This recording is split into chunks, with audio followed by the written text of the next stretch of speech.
Tugasku menemanimu.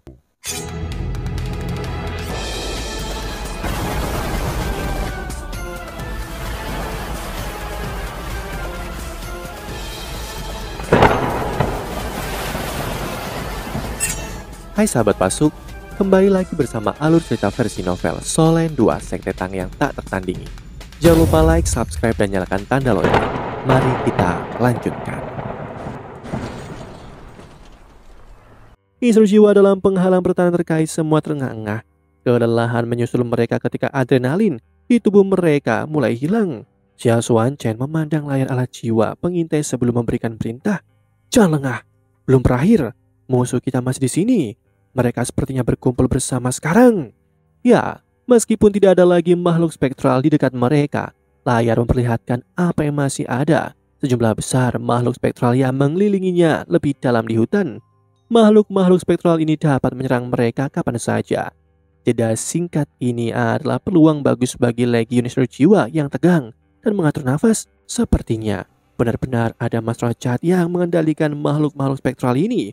Para mayat hidup ini dari balik layar, mereka mungkin menghentikan serangan setelah menyaksikan bagaimana kita bisa membantai makhluk spektral dengan mudah. Alih-alih sengaja berhenti untuk mengendalikan ritme pertempuran, mereka mungkin berhenti karena ketakutan. Dikatakan bahwa para masalah jahat harus menyerah banyak untuk membiarkan dan memelihara roh pembalasan mereka sendiri atas makhluk-makhluk spektral. Setiap kematian berarti mereka sedikit lebih lemah dari sebelumnya. Mari kita lihat berapa lama para masalah jahat dapat mempertahankan serangan mereka. Pasukan jiwa kita tidak pernah mundur dari pertempuran langsung seperti ini. Xia Xuanchen dan Su Tianyuan sama-sama memiliki sentimen yang sama. Sayangnya mereka tidak tahu bahwa orang yang mengendalikan pasukan mayat hidup sama sekali tidak peduli tentang kematian makhluk spektralnya. Kekuatan spiritual Huo Yuhao saat ini sudah melompat melebihi kekuatan spiritual aslinya. Kembali ketika makhluk spektral sekarat di bawah api legiun, dia sudah melihat beberapa detail yang lebih halus yang kebanyakan orang lewatkan. Setelah setiap makhluk spektral mati, bangkainya akan melepaskan fluktuasi energi yang tidak mencolok. Gelombang energi akan kembali ke demi-plane spektral melalui gerbang spektral. Awalnya Huo Yuhao berpikir dia melihat sesuatu, namun setelah dicermati lebih dekat, ia menyadari bahwa ia tidak berhalusinasi. Garis energi sebenarnya api roh makhluk spektral. Ini juga berarti bahwa hanya tubuh makhluk spektral yang mati. Api roh makhluk spektral hanya akan kembali ke demi-plane spektral. Penting untuk dicatat bahwa api roh yang dimiliki oleh makhluk spektral dalam demi-plane spektralnya diciptakan oleh ahli nujum bencana Yilai Kese. Dan sebenarnya ada energi tipe cahaya dalam setiap rohnya. Karena itu, bahkan Ye Guyi yang sangat mahir dalam pemurnian tidak akan pernah dapat memurnikan arwah dalam demi-plane spektralnya. Jika api roh mereka tidak sepenuhnya padam, makhluk spektral ini tidak akan benar-benar mati. Mereka dapat menyerap kembali kekuatan dari demi-plane spektral dan membentuk kembali tubuh mereka. Namun, banyak energi yang harus dikeluarkan untuk rekonstruksi mayat hidup dari api roh. Sumber energi ini adalah demi-plane spektral. Melalui pemahamannya tentang demi-plane spektral selama beberapa tahun terakhir ini, Huo Yuhao secara bertahap mulai memahami bahwa demi-plane spektral adalah dimensi spasial yang telah dibuka oleh penatua Yilai Kese sendiri. Itu tidak stabil seperti dunia dimensi utama seperti benua Doulo. Lebih sederhana, demi-plane spektral seperti bidang dimensi yang dibentuk menggunakan energi murni. Semua yang ada di dalamnya dibuat menggunakan energi. Selama proses penciptaan, Yilai Kese harus menggunakan semacam metode yang tidak dikenal untuk menuangkan energi yang sangat stabil. Kekuatan stabil ini sudah cukup untuk memastikan swasembada. Setelah makhluk spektral dilepaskan dari dalam untuk bertarung, energi stabil ini akan terkuras. Tentu saja energi terkuras pada kecepatan yang sangat lambat. Namun, jika ini tetap ada dan energinya tidak diisi kembali, energi di dalam demi-plane spektral akan cepat atau lambat habis. Ketika hal itu terjadi, seluruh makhluk dalamnya akan runtuh. Tentu saja situasi seperti itu tidak realistis. Semakin dia mengerti penujuman, semakin Huo Yuhao mengagumi dan menghormati penatua Yilai Kese. Ketika penatua Yilai Kese menciptakan Demiplan spektral, dia tidak hanya membuatnya stabil, dia bahkan menciptakan aliran ajaib. Aliran ini mirip dengan fotosintesis setelah tanaman menyerap air. Jika makhluk spektral di Demiplan spektral mati di dunia luar, sebagian energi di Demiplan akan menghilang. Namun kerugian ini sangatlah kecil. Dalam hal itu, bagaimana energi dalam Demiplan spektral diisi kembali? Sebenarnya itu adalah proses yang sangat sederhana melalui makhluk non-spektral yang masuk dan keluar dari dunianya. Jika Huo Yuhao membuka dunia kecilnya dan berjalan masuk, semua energi di tubuhnya akan menerima semacam bimbingan khusus dan transformasi di dalamnya. Sebagian auranya akan menyebabkan reaksi di dalam Demiplan, sehingga meningkatkan jumlah energi dalam Demiplan. Reaksi ini hanya akan berhenti setelah energi internal di Demiplan penuh. Aura apa yang dibawa oleh Huo Yuhao? Itu adalah cahaya. Itu adalah aura cahaya dari dunia luar. Aura cahaya yang berasal dari sinar matahari dan dari hati seseorang adalah sumber energi itu. Akibatnya, jika pewaris Demiplan memiliki aura cahaya di tubuhnya dan kemampuan mereka tidak jahat, tidak ada resiko bahwa Demiplan akan kehabisan energi. Huo Yuhao telah membawa 3 legiun jiwa sebelumnya. Seberapa kuat kekuatan cahaya yang datang dari 3.000 orang? Akibatnya, energi dalam Demiplan berada dalam keadaan puncaknya. Meski begitu, Huo Yuhao akan berusaha untuk tidak terlalu menguras energi di dunianya. Lagi pula, makhluk-makhluk spektral adalah dasar dari Demiplan. Selain itu, keberadaan mereka merupakan pasukan untuk Huo Yuhao. Meski tidak nyaman untuk menggunakannya di medan perang, mereka masih sangat berguna dalam situasi khusus seperti sekarang. Meski tujuan dari pasukan spektral adalah untuk mengeluarkan energi dari 2 legiun jiwa ini dan bukan untuk mengalahkan mereka, itu masih sangat menguras tenaga bagi mereka untuk melakukannya. Sudah sewajarnya bagi mereka untuk bertahan sebanyak mungkin. Tiba-tiba mantra bernada rendah bisa terdengar dari segala arah. Mayat hidup mulai meluruskan tubuh mereka di antara makhluk-makhluk spektral. Mereka mengangkat tongkat tulang saat ini dan mereka membaca mantra yang sama dengan Huo Yuhao. Aura spektral yang menakutkan dengan cepat naik dan kabut keabu-abuan yang lebat menyelimuti seluruh hutan. Semua makhluk hidup di hutan dengan cepat berlari untuk hidup mereka. Mereka tidak berani bersentuhan dengan kabut keabu-abuan.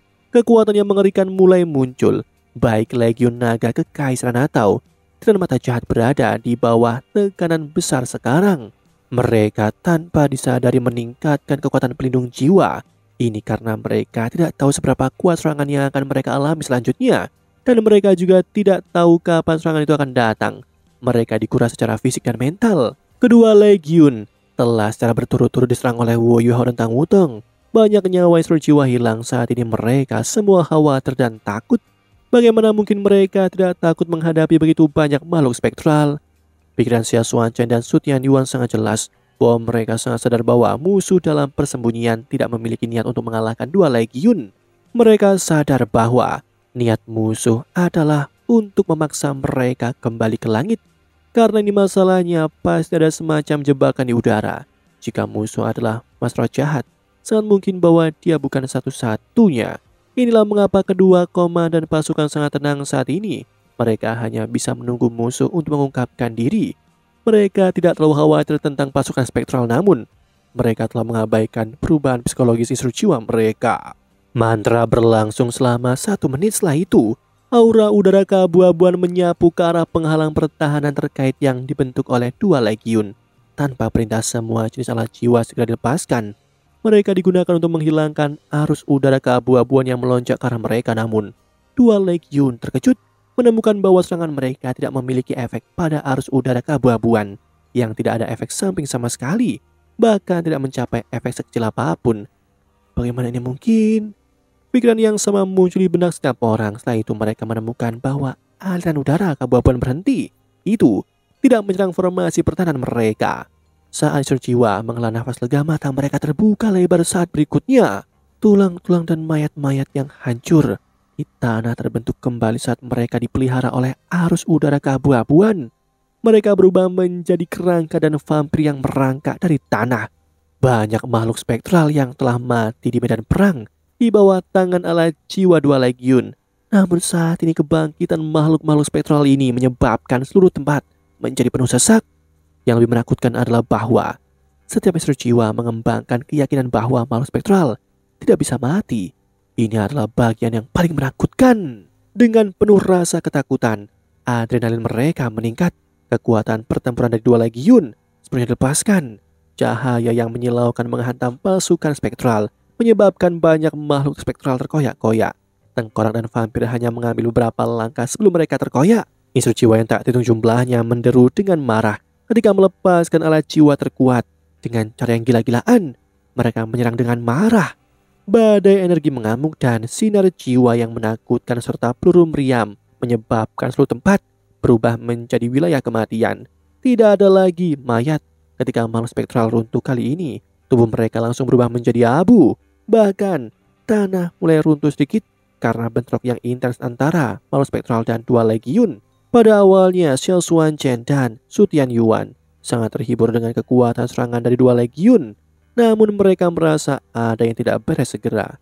Pasukan instru jiwa mereka agak terlalu ganas dan tampaknya ada sesuatu yang salah dengan moral mereka. Bukan hanya pada tingkat tinggi, ada sesuatu yang lain. Takut. Xiao Xuanchen segera menyadari bahwa instru jiwa mereka semuanya ketakutan. Dia akhirnya menyadari namun realitasnya terlambat. Xiao Xuanchen berteriak tanpa ragu. Dia memerintahkan semua orang untuk berhenti menyerang. Namun setiap alat jiwa saat ini dilepaskan dengan kekuatan penuh ketika ratusan instru jiwa melakukan terbaik untuk melepaskan kemampuan serangan terbaik mereka. Bahkan tidak ada yang bisa mendengar suaranya. Semua orang dengan panik dan marah menyerang. Hanya ada satu pemikiran di kepala mereka, memusnahkan semua makhluk spektral di depan mata mereka. Situasinya sedikit di luar kendali. Xiao Xuanchen mencoba merobohkan beberapa instru jiwa, namun para instru jiwa ini segera melompat setelah mereka dirobohkan. Setelah mereka melompat, mereka terus menyerang kecuali mereka tersingkir. Mereka tidak akan berhenti sama sekali. Serangan panik seperti itu hanya perlahan-lahan berhenti setelah 5 menit ketika tidak ada banyak makhluk spektral yang tersisa untuk dihabisi. Xiao Xuanchen dan Su Tianyuan keduanya tampak sangat muram. Meski para instru jiwa sangat dihormati di ketentaraan, mereka pada akhirnya masih menjadi prajurit. Tugas prajurit adalah mendengarkan perintah. Begitu tentara berhenti mendengarkan perintah, itu berarti bahwa seluruh pasukan di luar kendali. Itu adalah hal yang paling menakutkan. Bagi para instru jiwa yang berhenti, ketakutan mereka perlahan menghilang ketika mereka bersemangat. Mereka telah sepenuhnya menghabisi semua makhluk spektral. Bahkan tidak terlihat adanya anggota tubuh yang patah di tanah. Mereka menjadi abu. Namun mereka semua sangat lelah saat ketakutan mereka menghilang. Banyak dari mereka jatuh ke tanah terengah-engah. Ini adalah efek dari kegembiraan yang berlebihan. Pada saat ini, mereka tidak hanya kelelahan secara fisik, mereka juga kelelahan secara mental. Xiao Xuanchen tiba-tiba teringat sesuatu dan sosoknya melintas.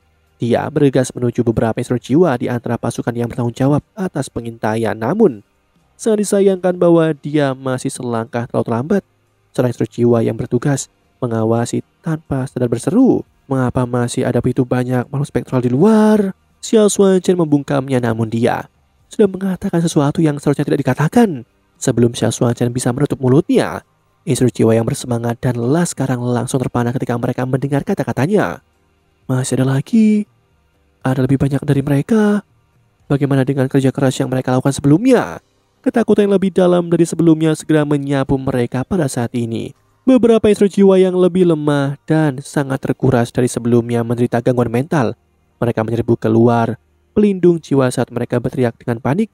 Mereka berusaha melarikan diri. Semua wajah mereka berkerut pada saat ini. Namun tiba-tiba, berbagai sinar jiwa melesat dengan akurat, tertembak di kepala. 6 instru jiwa pertama yang keluar segera jatuh dengan genangan cairan merah. Semua instru jiwa secara tidak sadar mengalihkan perhatian mereka ke tempat asal serangan itu. Mereka melihat Su Tianyuan yang tampak suram. "Diam! Siapapun yang berani memberontak akan dihabisi." Demikianlah kisah untuk kali ini. Sahabat Pasuk, jangan sedih, jangan bimbang, apalagi galau. Karena aku kan selalu menemanimu.